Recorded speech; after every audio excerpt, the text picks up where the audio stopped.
Shakespeare once said, "All the world's stage and all the men and women are merely players," which was a very poetic way of saying most of you are just background extras in my personal drama. We've all seen the main character in the wild. They're the ones treating the local subway station like a runway and the commuters like unpaid background actors. But before we cringe too hard, we have to acknowledge that this isn't just a TikTok trend. It's a human tradition. The term exploded during the pandemic, traced back to a TikTok by Ashley Ward. She told us to romanticize our lives because if we don't, life will continue to pass you by. You have to start romanticizing your life. You have to start thinking of yourself as the main character. Because if you don't, life will continue to pass you by. And all the little things that make it so beautiful will continue to go unnoticed.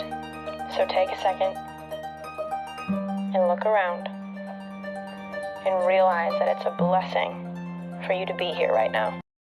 It was a coping mechanism, a way to find beauty in a cup of coffee when the world felt like it was ending. But there's a fine line between aesthetic mindfulness and digital narcissism. As a historian, I look at this and see a story as old as time. We've always been obsessed with ourselves. The only difference is that now the technology finally matches our egos. According to clinical sources, like the Cleveland Clinic, main character syndrome isn't an official diagnosis, but it manifests through 3 specific traits. Number 1, the narrative lens. Every inconvenience is a plot point for your growth arc. Number 2, external validation. You need an audience to witness your life for it to feel real. And number 3, lack of empathy. You struggle to recognize that others have complex internal lives, a failure of what psychologists call theory of mind.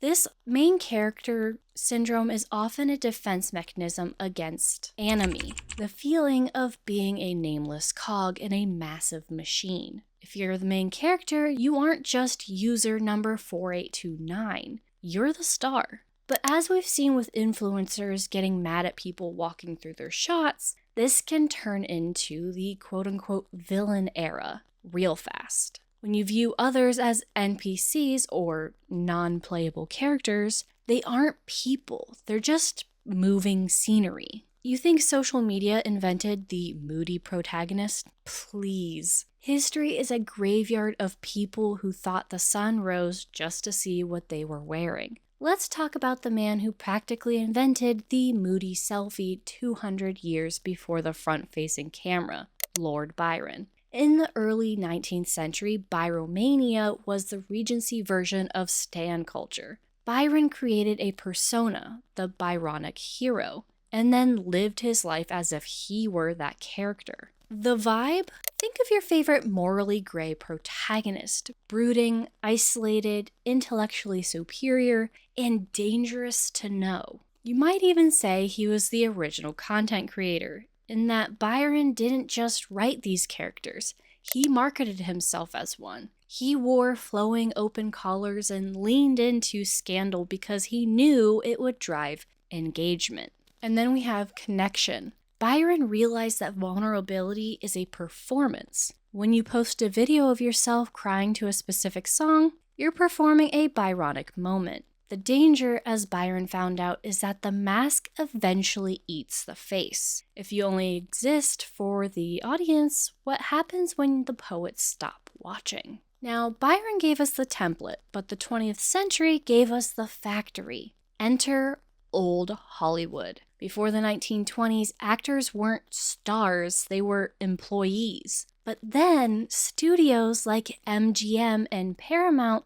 realized people want to obsess over a person. Studios would take a normal person, change their name, and give them a main character backstory.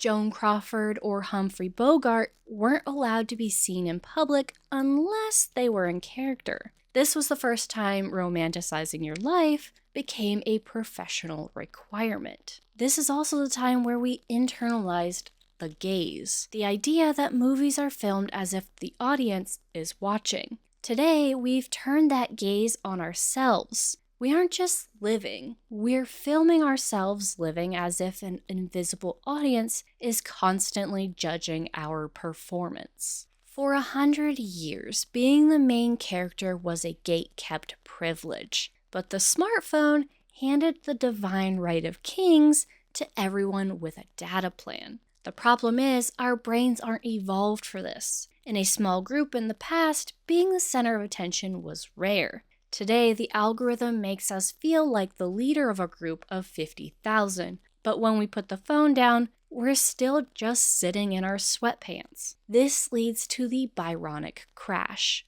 the tension between performing main character energy online while living an NPC life offline. That disconnect is where the anxiety and villain eras are born. Now, is main character energy bad? Well, not necessarily. Having agency over your story is vital for mental health, but history is an ensemble cast. When you see someone blocking a sidewalk to film a dance, you're seeing the Sun King's need for an audience, Lord Byron's moody aesthetic, and old Hollywood's obsession with the star image all colliding in one 15-second clip. Enjoy your story. Romanticize that coffee. Wear the dramatic coat. Just don't forget that the person next to you is the main character of a story just as complex as yours. Because eventually, the credits have to roll for all of us. If you like this video, don't forget to like, subscribe, and leave a comment below. Unless you're an NPC, then go ahead and just keep scrolling. I'm just kidding. You can stay, but I'll catch you in the next one. Bye!